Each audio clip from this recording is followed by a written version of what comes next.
Hey, what's up, all of you beautiful subscribers? Welcome back to the Jack Chapple Show. We got a lot of stuff to talk about today. We're going to talk about how Amazon and Google were founded. Two funny stories that I tweeted out. We're going to talk about this big Apple scandal regarding tax havens. We're going to talk about, Walmart Pay and Apple Pay. Some stock market stuff, some investing stuff, some more entrepreneurship stuff near the end. But I'd like to start off with this. There was a job listing. I tweeted this out from 1994. And the job listing went like this. I'll read it, most of it out, and for all of you listening in podcast form. So this is a well-capitalized startup seeks extremely talented C, C++, or Unix developers to help pioneer commerce on the internet. You must have experience designing and building large and complex yet maintainable systems, and you should be able to do so in about 1/3 the time that most competent people think possible. You should have a BS, MS, or PhD in computer science or the equivalent. Top-notch communication skills are essential. Familiarity with web servers and HTML would be helpful, but is not necessary. Expect talented, motivated, intense, and interesting coworkers must be willing to relocate to the Seattle area. We will help cover moving costs. Your compensation will include meaningful equity or ownership. Send resume and cover letter to Jeff Bezos. This was a posting from, I believe that this is August 22nd, 1994. And why I think that this was important to tweet out was because, well, as I said in the tweet, we all have to start from somewhere. We all have to start from somewhere. This was Amazon before Amazon was even built. They were looking for back-end developers to help build the first, to build Amazon. This was before commerce on the internet was actually a thing. This was before they even sold a book online. But Jeff Bezos posted himself with this little avatar without a picture. Actually, this is archived from Google, by the way. So people think that how was this found on Google in 1994? Well, Google wasn't founded in 1994. They are able to go back and essentially scavenge old forums and kind of save them here. So in 1994, again, everyone has to start from somewhere. I mean, this was at the time when he was looking for his first developer. He was looking for essentially employee number one. And he just had an idea, he had some funding, and he needed someone to help build his idea. And who would have thought this would become a $600 billion company and growing? And for all of you, I mean, just realize that we all have to start from somewhere. If you've started a business right now, maybe a lot of you probably haven't, a lot of you probably have, but just know that, like, people think that you immediately have to build a company like a typical startup too. Like, you have to raise several $1 million and get a bunch of funding, and then your company will be successful in 1 year, and you can sell it for $1 billion in 4 years. Well, that's not most companies. I mean, we're actually going to talk about Google here, actually. So let's move on to the next picture here, because it's going to relate to what I just said a little bit more. So there was a question posted in 1996 on January 7th. And so the question, I'm not going to bore you guys with all the coding language too much, but he said, I have a web robot, which is a Java application. I need to be able to set the user agent field in the HTTP header in order to be a good net citizen, so people know who's accessing their server. Anyone have any ideas? He pretty much goes through some coding stuff here, and then he says, an easy method of setting the user agent field should probably be added to Java so people can properly identify their programs. Thanks, Lawrence Page. Larry Page, one of the two Google guys. The other one is Sergey Brin, I believe is his name. And so think about this. The people who coded Google needed help, and they needed help with Java when they were building it. They sent out questions. They looked online for answers a lot. They posted on forums, and I know a lot of you are thinking, well, what do you mean? This question was posted in January of 1996. Google wasn't founded until 1998, so was he even building Google? What was this? Yes, he was building Google at the time, but it was called something else. It was called Backrub. Google was called Backrub, and it was only available, I think it was on Stanford's university website here. People don't really know that. And once they started getting thousands of searches a day, they're like, okay, maybe we should, and then it was 10,000 searches a day. Maybe we should, incorporate it and make it public to everyone that uses the internet. And they did, and they renamed it Google. And it's just really cool. We all have to start from somewhere, and everyone usually needs some sort of help. Not everyone's a genius coder when they start. I mean, Larry Page was probably really good. Mark Zuckerberg was really good too. But guess what? They all needed help coding. Everyone did. And when you're building a business, everyone, I mean, you have to start out here. They didn't know. I mean, think about this. He wasn't, Larry Page wasn't saying here that we were going to revolutionize the internet by essentially building the best search engine in history. He didn't say that. He just said, I'm building a Java app.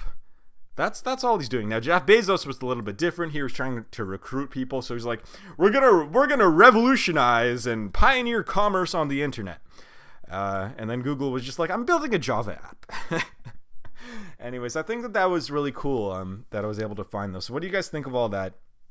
And just, I mean, it takes time too. I mean, think about this. From the time that Larry Page started coding Google in 1995. 1995, and it became Google Incorporated in 1998, and it didn't really take off for another few years. So think about that, how much time it takes too. I mean, before they even made $1, I guess that it was probably 5 years before they made revenue, maybe even more than that. 7 years? All these things take time, everyone. So I hope that you guys realize that. And let's just jump right. That's why also too, not to make excuses for myself too, but I mean, the coding, essentially an online marketplace that I'm doing right now, it's taken a lot longer than I've thought, but also not, I mean, it's only been a few months, right? It's been a few months, and I have all the functionality down, and everyone's getting paid and stuff, and you can order stuff online right now.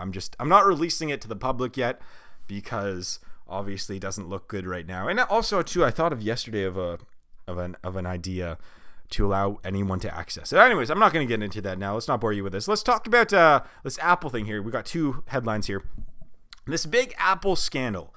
So this headline reads here from the Tech Insider: a massive trove of leaked documents shows how Apple went shopping for a new tax haven. And so if you don't, obviously if you've listened to this, you guys know what's going on. Giant corporations, a lot of the times they hold their spare money overseas so that they can pay lower taxes. Because in the United States, the corporate tax rate is 35%, which is the highest in the. I think it's 35 or 38%. It's the highest in the world. So any U.S. companies that are big enough, they try to open headquarters in other places like Ireland, Cayman Islands, wherever, so that they can pay 0 to 15% taxes instead of 35. That's their reasoning behind it, and for them it saves billions of dollars by doing that. And so what I think is most interesting about this article is, yes, we've all known that Apple's been doing this. They actually have been holding a lot of their money in Ireland for about a decade or so, and then the rules changed and they moved it to a place called Jersey. I believe that's a country in itself, I just don't know it.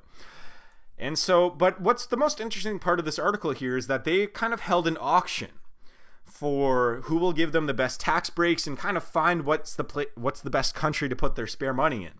And so this is all allegedly, by the way, but this came from a law firm here, and it says, here's what they were looking for.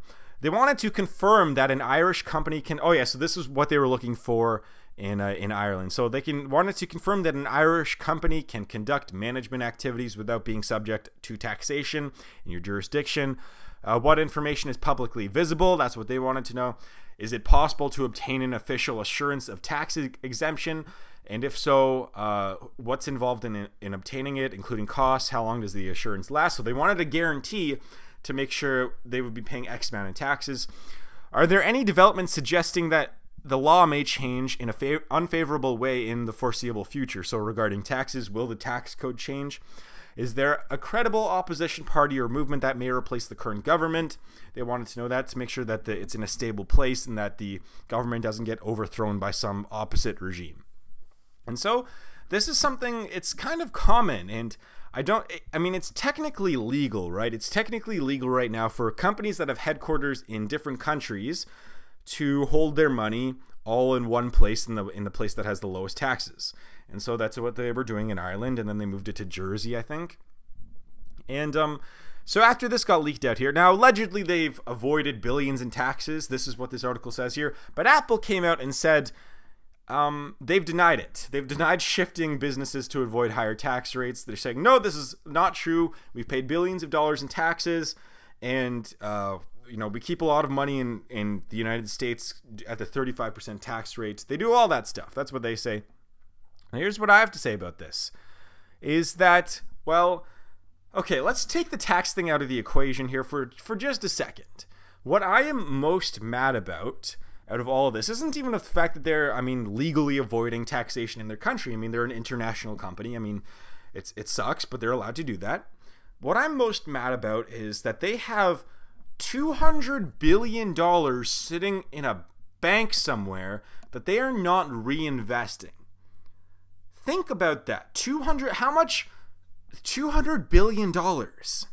Now, should that all be taxes? No. Should that all go to the government? No. But even think about, I understand they're a company, they got to have reserves, but $200 billion? See, this is one of the reasons why people always get mad at like the trickle-down economics. Now, trickle-down has good and bad aspects. I'm not going to get into that right now. But, if you were even able to reinvest $100 billion in hiring new people, developing something new, $50 billion in some research project, you'd still have billions and billions and billions, $50 billion left over. And that would be more than enough for Apple to run for years. And usually, I like the excuse, you should have some cash reserves if you're a company like this so that when there's an economic downturn that you can survive. But that number should only be, for 5 years maximum, maybe 2 years, 3 years of cash reserves, maybe even 1 year sometimes. But this is $200 billion. That's what I'm most pissed about here. So there's another article here that I found here. And so what's a solution for this to make sure that they pay their taxes and stuff? I just found this interesting here. So pretty much what this article says here is, what would be the best thing to do for companies that have started in America, like Apple, and are on the New York Stock Exchange or on any other American stock exchange out there? I think there's 3, right? There's NASDAQ, New York Stock Exchange, and something else. There's probably more, but pretty much what this article says here is something I agree with, is that cut corporate tax rates just a little bit, maybe not a ton. Trump wants to essentially cut it in half, which is a lot, but cut corporate tax rates. However, enforce much stricter penalties if someone wants to go to a tax shelter. So if someone wants to put $5 billion in the Cayman Islands, maybe make them have a penalty of $1 billion for doing that. Or else, guess what? You're not allowed to sell in the United States or something like that. There's pretty big Google, to people who say that this can't be done, just look at Google. Google, for example, they got hit with a fine by the European Union of $2-point-something billion earlier in the year. And so this can be done. It's just, I don't think that the United States knows how to do it yet. And if so, it's going to take a long time, and there's a lot of lobbyists. But honestly, I think that this is something that Donald Trump wants to do. And I know that people always, Donald Trump, hate him, love him, whatever you are, your political affiliation. This is something I agree with him for sure. I'd be a fan. When people think of corporations, by the way, I say this all the time, people think of corporations as these big, giant, mega companies like Apple and Google. But yet they don't realize that 99.99% of corporations are small to medium-sized businesses. Businesses that have revenues of less than $10 million. And why I say revenues is because you can have a company with a revenue of $10 million, and you might only take home as the founder or owner of the company, a couple $100,000. You're not even in the 1%. Sure, you may have a net worth of $10 million, but you're not taking home a lot of money. And so, like when people think that, raise taxes on the 1% and taxes on these giant mega corporations, when you do that, you're not raising taxes on Apple because they can avoid it right now. You're not raising taxes on Google. They can avoid it. Who you're raising taxes on are people like me and people that want to start companies. People that are building that company, need that extra, tens of thousands, $100,000 to help grow the company, help hire people, inventory, whatever it may be. And do you think even Apple cares if you were to raise taxes 1 or 2%? They don't care. They can avoid it if they want to, or they could pay it. For them, it's nothing. But a couple percentage points, 5% even, 10%, 15%, that's a ton. That's a ton for a small to medium-sized business. That can be the difference between life or death. And that's my opinion on that. What do you guys think about all this stuff too? Do you agree that this is what should happen? You know, maybe lower taxes a little bit for corporations, but enforce harsh penalties if they hold their money overseas.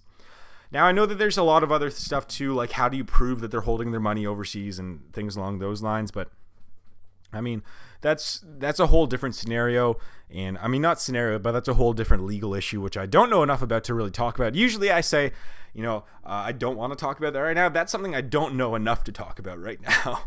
So I think it's always good to admit when I don't know something. So, Fed governor quarrels. We ought to be taking a fresh look at everything.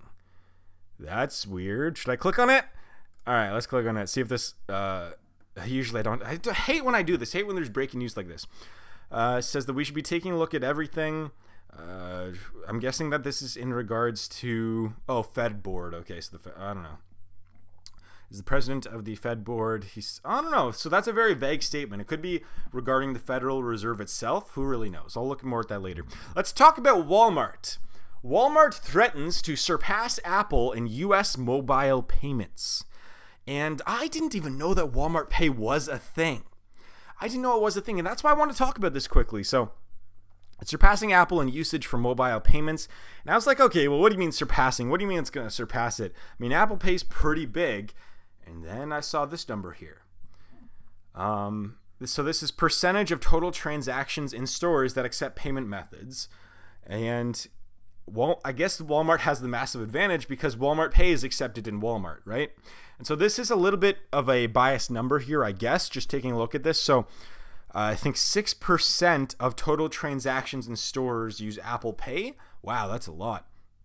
Oh, that accept Apple Pay.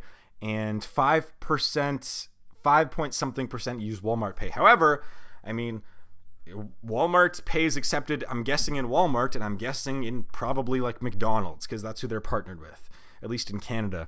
And so maybe not McDonald's, who really knows? But I thought that was something interesting. I mean, this could be another, I mean, Walmart's done, I mean, props to them, man, because they've been in competition with Amazon, and you've seen all of these competitors getting crushed by Amazon for years. Sears going bankrupt. We're going to talk about Under Armour later on in this video. A bunch of retailers going bankrupt, and it's largely because of online commerce, largely because millennials don't like going out to shop. You know, there's a bunch of stuff, but Walmart's adapting, man. Everyone likes Walmart still. I mean, everyone still shops at Walmart for food, but they're adapting. They're going online. Walmart Pay, I mean, this could be tens of billions in revenue in the long term. We're not talking about right now. I don't think it would be in the billions of dollars, but in the future, tens of billions. This could. I mean, this is really good. This is something I'm trying to develop right now too. I mean, I'm doing it as a side project right now to the e-commerce marketplace, but I'm trying to develop my own payment gateway. And I kind of know how to code it, but it's going to be difficult implementing it with banks and things along those lines out there. But that's a whole different story. I'll get into that when I take that seriously in about 6 months. But yeah, anyways, so both companies are pursuing a $49 billion market for mobile payments that's been slow to develop in the U.S. Many consumers still worry about mobile payment security, find that using a plastic card is often as fast as pulling out their phone to pay. That's true. Like many retailers, Walmart doesn't accept the wireless payment technology. Wait, Walmart still doesn't accept the wireless payment technology built into mobile phones, stymieing Apple's efforts. Instead, Walmart Pay scans a code on the phone to... Okay, I was going to say, like, they don't accept Walmart's... Walmart doesn't accept Walmart Pay, but they're like, yeah, it accepts Walmart Pay. that got me confused here. So Walmart's in control of its own destiny in stores. So what do I think about this whole phone paying stuff? And so I agree with what the article said. It's like, it is just as easy to pay with your credit card as it is with your phone. And to be honest, I mean, I think that I agree with the security stuff too. I mean, well, you know what? People can get their credit card stolen. It's less likely that they get their phone stolen, maybe. I don't know. I don't know what to think about all this. Do you guys use this? Do you guys use Walmart Pay or Apple Pay or any of those online payment gateways that you can use from your phone? I'm actually really curious. What do you guys think about all this? I don't think that I'll use it right away, but I mean, I don't know. It's something interesting to keep an eye on, at least. Apple Pay and Walmart Pay. Amazon has their own payment. I don't think it's on the phone yet right now. But they have theirs for sure on their website. Anyways, what do you guys think about this? And again, just props to Walmart. They've done a decent job at trying to branch out their businesses and not relying solely on retail to... I mean, think about this. They adopted to online delivery very quickly. When Amazon's like, oh, we're becoming really big in 2010, 2011, 2012, 2013, Walmart's like, let's start shipping online. And that's what they've been doing. So good job for Walmart at keeping pace with everyone. So I want to talk about this quickly. It's just kind of a cool thing. It's not business, not too important. But Lockheed Martin gets Air Force contract to develop high-powered airborne laser weapons. So they want to attach lasers to planes. And people are thinking, oh, this is something stupid. Well, the contract's for about, I think it's $26 million. I forget what the number was. $26.2 million. But for those of you that think laser weapons are not a thing, Lockheed Martin already has that. And I'll show you an example here. Hopefully the volume's not too loud.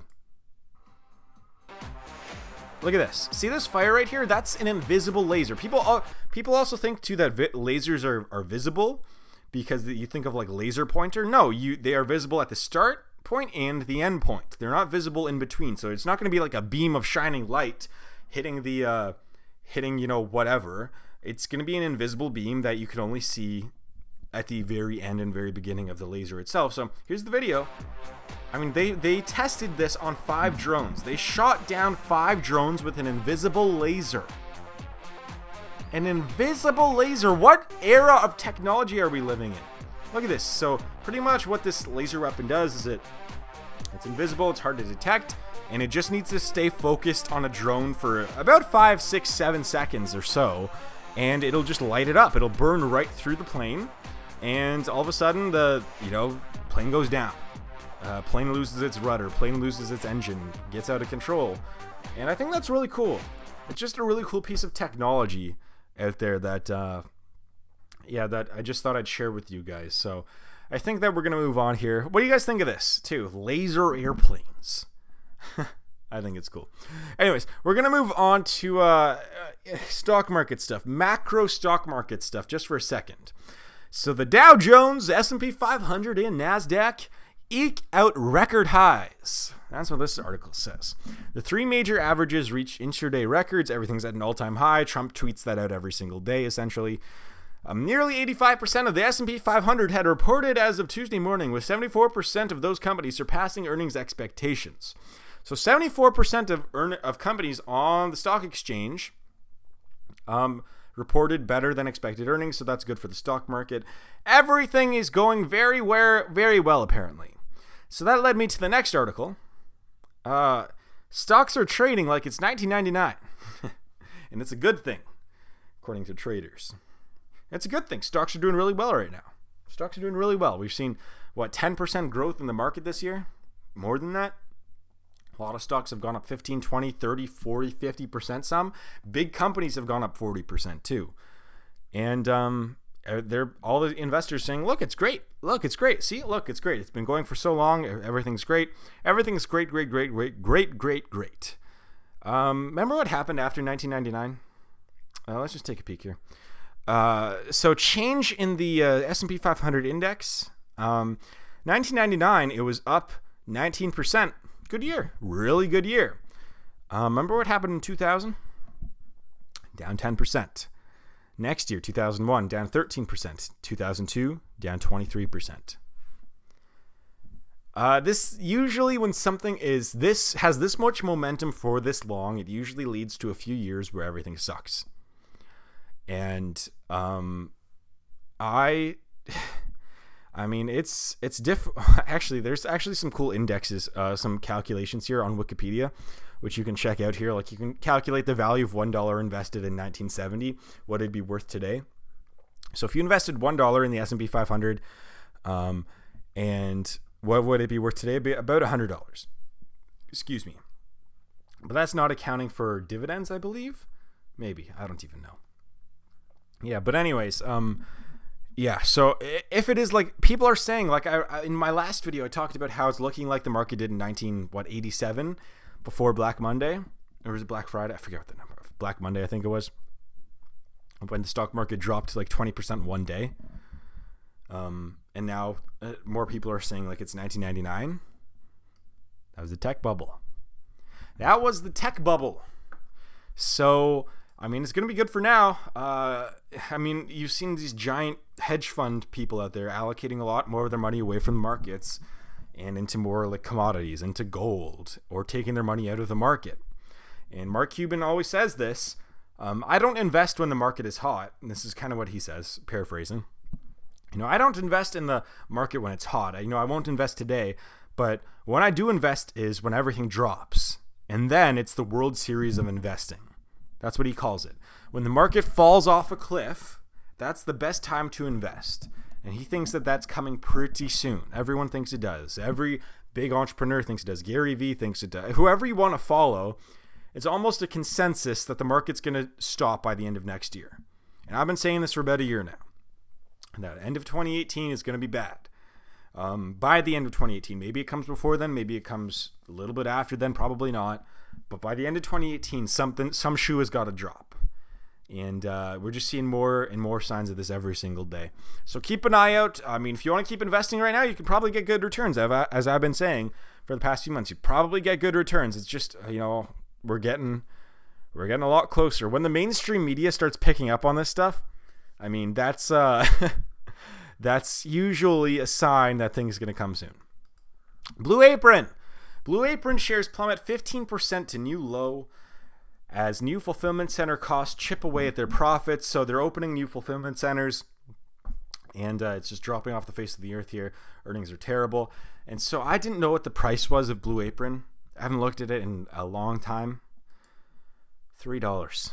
It dropped 15% today. It's now sitting at $3.27. If you had bought it at the IPO, I mean, think about this. 2 weeks before the IPO, they thought it would IPO for about $14, maybe $15 a share. And then Amazon announced their thing. They thought it'd IPO for $10 to $11, maybe even $12.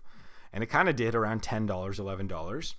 And, sorry, I'm on Yahoo Finance right now. It's for whatever reason, Blue Apron is not on Google Finance. It's really weird. But yeah, it IPO year to date. It IPO'd at what, 934? IPO'd at 934, and in the span of essentially 6 months, right? Or June, July, August, September, October. Yeah, about 6 months. It's now sitting at $3.26. That is a loss of what? Doing quick math in my head, 66%. It's down 66%. It's lost $2 per share. Its earnings are negative $2 a share. I mean, I thought here. Remember, I like to go back and prove when I'm kind of half wrong about something. And so what I said about Blue Apron when it IPO'd was like, maybe it could be a good stock, maybe it could be a good company for the next 6 months, 1 year, potentially, because people might be overreacting to the Amazon partnering with Whole Foods. Remember that? That was why this IPO went down. And I guess I was wrong. I mean, the company just hasn't performed. Now, is that because of Amazon and the Whole Foods thing? Probably not. I think it's because the company hasn't been run well, which I guess I didn't see coming. And that's the trouble you have with IPOs, by the way. With companies that go public, one of the trouble with that is that you don't really know how the company has been run over the past 5 years or 10 years. You only know how it's been run, 6 months leading up to the IPO. Usually that's the amount of information they kind of have to release to everyone. And you don't know who's running the company. You don't know what decisions they want to make. You don't know what direction they want to go. All you really know is that this is the company, this is what they do, this is the competitors, and this is how much earnings and revenue and profits or losses they've had in the past year. That's what you know. And this was a bad bet, I guess, for now. Maybe they rebound, maybe they don't. I don't know. What's their market cap? Market cap is now, wow, it's not even $1 billion. It's $617 million. Now, only $617 million, but I mean, it's a shame. This is a company that's kind of, I mean, I don't use them because it is fairly expensive too. I mean, isn't it I think that you only get one meal a week or something, and it's the average meal is like $10 or something. I don't know what the exact number is, but I remember it being fairly expensive, and I like to cook my own food a lot of the times anyways. Yeah, anyway, they have not had a good month whatsoever, Blue Apron. So we're going to move on to another company that has had the worst year of almost any stock. Under Armour. Under Armour.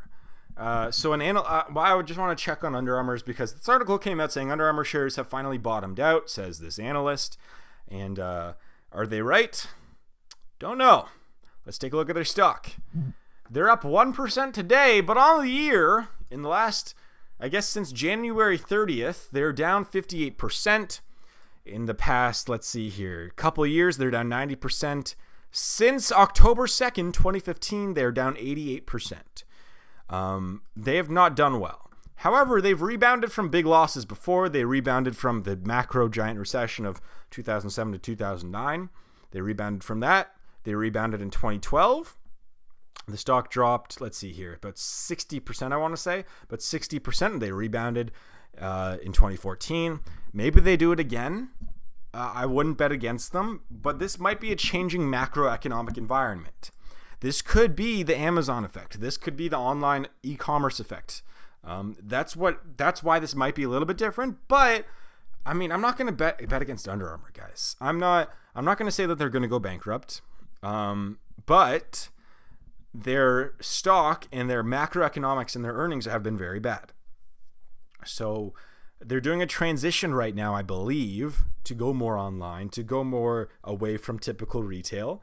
And we're gonna see if that works out. I mean, this is what companies have to do now. What Nike is doing right now too. They have to kind of give in to the online retail. Sure, you can't mark up your shoe price anymore. Sure, you can't. I mean, although here's the thing too, is that people still like to go into stores to buy shoes. I mean, I still like to do that. I'm not buying shoes online. I like to go and try them on and fit them. But I think what might be a good idea, I don't know if Under Armour does this, but maybe they partner with like what Amazon does. Amazon's launching Amazon Wardrobe, and Amazon will send you whatever 5 pieces of clothing that you want to wear or try on. And if you want to keep them, then you keep them and you pay for them in full. And if you want to return all of them, then you return all of them for free. It's like trying on. They deliver it to your house and then you send it back if you don't like them. And I think that's what shoe companies might have to do, is do the thing where send shoes to people's houses, essentially. Let them try them on different sizes and different feels.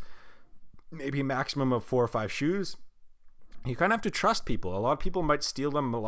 Although in order to get that delivered to your house, you're going to have a legit credit card. You might be charged for it and then refunded afterwards. But I mean, that's might be what they have to do. Something along those lines. Adapt to the changing retail world. Adidas has been doing pretty well though, right? Let's take a look at Adidas. Are they even a public company? Adidas, as other people say. I thought Adidas has been doing pretty well. Yeah, I mean, look at this. It might just be Under Armour sucking. It might just be that Under Armour's not performing well as a company. I mean, look at Adidas. They've been growing as a company. Is this because they're selling online? I don't know. Is this because maybe they aren't in a lot of retailers? And I don't know. They're not reliant on retail. I mean, think about this. Adidas is what, 10 times bigger than Under Armour right now, according to market cap. Adidas is 10 times bigger. And Nike, I think Nike, they've dropped, but I think that they've kind of plateaued, I believe.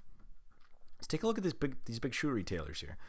So Nike has been kind of static. They've had their big ups and big downs, but I mean, on this year, they're net positive, up 9%. So I'm guessing they had good earnings this year that I didn't report on in the last quarter, or in the last couple of quarters here, and they fell off a cliff. Yeah, so I mean, it might just be Under Armour's poorly run. It might not be even I mean, Nike's been doing okay this year. Adidas has been doing okay this year. Is Puma? Should we look at even Puma? Puma stock? I don't even know if Puma is. Oh, I didn't know the Puma was public. Cool. Puma, they've had a good year. I mean, this is an Under Armour. This is competition, it looks like.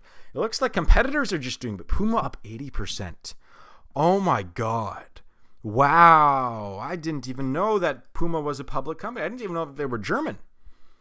Puma up 175% of the past. They're one of the best performing stocks I've ever seen this year and in the past 5 years. Good for them. Wow.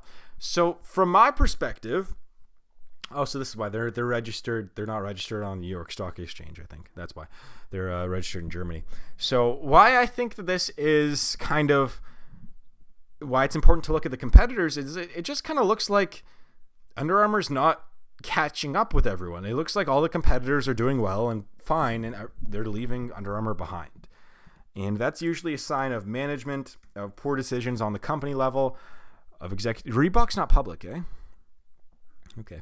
But yeah, so what do you guys think of all that? Let me know in the comments down below. What do you think of these retailers, these shoe companies, these sports shoe and clothing companies? And what do you think of Under Armour specifically? Is it just they're poorly run, or do you think it's the macro environment, or both? Let me know. Let's talk about this Google thing here. Google will, I just thought that this was cool, not relating to business, just tech. Google will soon display wait times for restaurants in search and maps. That's really cool. So, I mean, I don't know if you guys have seen, they have wait times on certain things, like in malls, they'll have like how many people are there, how busy it is.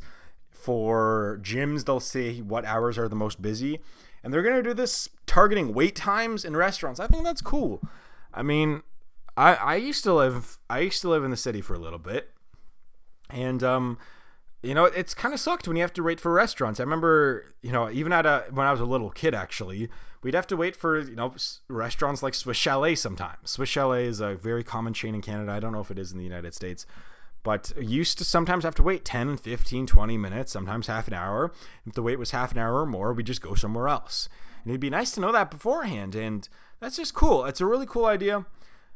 Just another feature that Google is just, they're just doing so well, guys. I love it. I love it. Let's move on to IBM. Let's talk about some entrepreneurship stuff quickly and some employee stuff. Why IBM wants to hire employees who don't have a 4-year college degree. And so they're targeting, they want to do this for a bunch of reasons, but I just want to talk about this on the macro kind of scale here, is that, for example, people can okay, IBM and big tech companies too, big, you know, Microsoft, Amazon, Apple, they don't really care if someone has a degree anymore because, well, they do to a certain extent actually, but think about what's happening to education. Think about, you know what, I'm a good example of this. Think about what's available for you to learn online for $80 and what's available for you to you know, do at school at some, I don't know, program at Stanford for that'll cost you $200,000 in debt or $150,000 in debt. You can get almost the same education in a fraction of the time. You can learn computer science for $85 like I did. Now, I don't know everything. I know a lot about servers. I can do back end, I can do front end, I can do transactions, I can do a little bit of everything. It cost me $85. And so if I were to go right now to IBM, to Microsoft, to Apple and say, look, I didn't get a computer science degree, but I coded an online e-commerce marketplace by myself in a few months, they're actually a lot more open to that.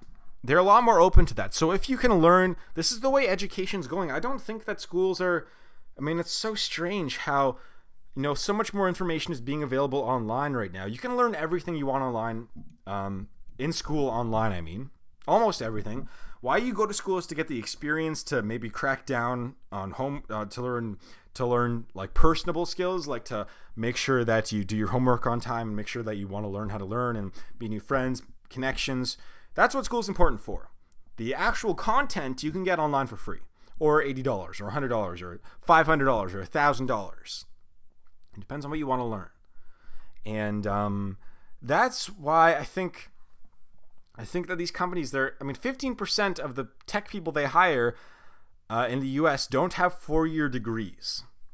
And I think that that's the way that companies are going to go. Now, saying that, I mean, you can't just go up to Google and be like, I code PHP, but I've never produced anything by myself. And they're going to be like, okay, PHP is old, one, and you've never coded anything that you can show us, you're not getting hired. I mean, so you got to have something, right? You got to have something. If you are a coder, computer science coder and you don't have a computer science major, you got to have something to present the company, or you can do challenges, or whatever it may be. Now, at Google is actually really hard to get hired because they actually ask you like essentially PhD level computer science questions that have nothing to do with actual coding. That's what I saw. I watched one of their job interviews, actually a Google job interview, and it pretty much, like, I can read code in a lot of languages now, and they were presenting a problem which I'd never even heard of before. And I didn't even know what language that was. It didn't even look like it was any computer language. Like, I can look at something and tell what computer language it's in. Like, I only really code in a few, but I can look at it and see. I don't code in Python, but I can kind of read Python, right? I can look at whatever, C++ or Java, even though I don't use those too much, and I can tell it what language it's in. But they were asking questions which I'd never even seen before. And so maybe you do have to go to school to work at Google. I don't know. Let's talk about the surprising trait that Jeff Bezos looks for in successful employees. And so this is kind of interesting because going back to track record, I was just talking about how Google, and to get hired at tech companies, if you don't have a computer science degree, you need to have a track record of coding something by yourself or doing something that they like and doing some challenges and things along those lines. But Jeff Bezos, he hires people with a track record of being right. And he says, oh, and so the interviewer was like, oh, wait, so you want to hire smart people? No, he's like, I like people that have made big decisions and have been right about it, specifically in business too. So if you want to be an executive at Amazon, you got to have at least a track record of being right to some extent. It's not your grades necessarily. It's not, it's not, I worked here, I got this degree. It's like, no, look, I want someone that's been right. Even if it's in the stock market, even if it's in investing, even if it's in real estate, if it's in sales, if it's in whatever, people that are right are the people that he likes to hire. People with a track record of being right. And so it's getting more important. I mean, for all of you out there that want to work at some place, it's getting more and more important for people to kind of do stuff on their own before even thinking about going to these companies. I mean, right now, I was thinking about this too. I mean, right now I could probably get a programming job right now and make 80 grand a year. I mean, I live in the tech hub of Canada right now. Probably make 100 grand a year if I really want to. Working for someone else now, I don't want to do that. But why I can do that is because I have a track record of doing things. And I have the skills too. And I wouldn't have any much of a problem right now. I mean, I already have met a few people in the tech space that would be willing to hire me right now, actually. Actually, yeah, that was funny. That was a couple of weeks ago. People were saying like, wait, do you want to come work for us? Do you want to help build a payment gateway for us? No, I don't want to do that. I want to do this myself. Anyways, what do you guys think about this? This is kind of how I want to hire people too. I mean, maybe not. I just want to hire people with the skills. I don't care if you have a degree. Just, can you code in certain languages, and can you do it well, and what have you done before? I mean, people are really surprised. That's something that I'm gonna need a lot. Like, what have you done before? Have you built e-commerce stuff before? Have you even tried it? That's really big. And so what I recommend for people is, whatever job you want, whatever position you want, try to get some sort of position, not even position, try to do something relating to that position on your own. So if you want to become an executive CEO, try building your own company first, a small company where you might only make $30,000 a year, $10,000 a year, but try to build something. And then you have the experience of running a company, so maybe you can get hired by CEO. Now, usually also too, if you want to be the CEO of another company, usually you have to either work your way up through the company or have a big business degree, but I think that those are being overrated these days. Let's move on here. Let's move on to the CEO's company. This CEO's company has made $11 million scrubbing toilets. And so I just thought that this is another cool story to talk about. It's just about a guy who he actually had a really similar story to me. So he was a lab specialist. He was a lab specialist for 6 or 7 years, making okay money, but he wanted to start his own company. And that's what I was going to be, actually. People don't really realize this. So when I was in third year, I was supposed to be a doctor. And then I was like, okay, I don't want to be a doctor. I don't want to keep going to school forever. I want to kind of just branch out a little bit. And my idea was the first couple years after school, I would get a lab job. and I'd be a lab specialist for a couple of years while I saved up some money to start a real estate company. That was my plan. And then I scratched that. I'm like, you know what? Let's just start a real estate company. Let's just start it with a couple $1,000s. Let's start a real estate company, consulting and agency, and for a few $1,000s, and that worked out. But this guy had a similar story. He was working at a lab, saved up $150,000. So this was my plan, which I wanted to do: save up some money to start his business. And he started a cleaning business in, I think, Arkansas. It was some country like that, or some state like that. And he branched it out, and over the past 13 years, the sales are now $11 million a year, and it's growing, which would value the company probably at $15 to $20 million if you wanted to buy it. So this guy's a multimillionaire now, and he has 55 locations, employs 500 people, and he was a lab specialist a decade ago. And really cool. And you don't need $150,000 to start a business, especially in tech. But if you want to start a business where, with a lot of employees to start, and you want to start a business and branch out quickly, you're going to need $150,000, probably even more than that. But if you want to start it by yourself, you essentially just need a few $1,000s to sign up for a corporation, a website. If you want your own server, that's going to cost some money too. But that's about it. And I just thought that this was a cool story. He started out cleaning toilets himself. The classic American dream, cleaning toilets himself. He did that for years and years and years. He's 43 now. So he started this when he was, started this in 2003. So 14, 15. He was in his mid to late 20s. And now he doesn't have to work anymore. He does work, sorry. He doesn't have to scrub toilets anymore. He just handles the CEO stuff, the big decisions and branching out and, marketing and all that. But just a really cool story, guys. So, I mean, this is what you should be aiming for, honestly. This is not, people always want to build the big tech app, right? I mean, people just want to go straight into building a big giant tech app, and I know I'm kind of doing a tech thing right now, but I mean, I didn't start out with tech. I started out in a business which is a person-to-person business, and then I kind of got into YouTube and stuff too, and then I did the tech, and now I'm doing the tech stuff. But I mean, it's people just want to raise a bunch of money and become a $1 billion company, tech company, building an app, and that's why they call it unicorns in the tech space. People call those companies unicorns because they're so rare, but it's a lot more likely that you start a small business that's profitable to start, and then you grow it over time. And we're getting taught these days that the best companies to start are tech, and they probably are, because they don't cost a lot to start, but it might be better. It might be better for a lot of people if they were to not do a tech business and were to go into, a business like this, a business which has a lot of labor to it, and you build it over time as a proper company.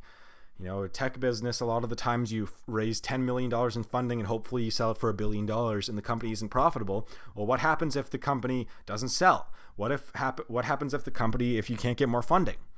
Then your company fails, and because that's not your business plan. And I'm going to recommend this.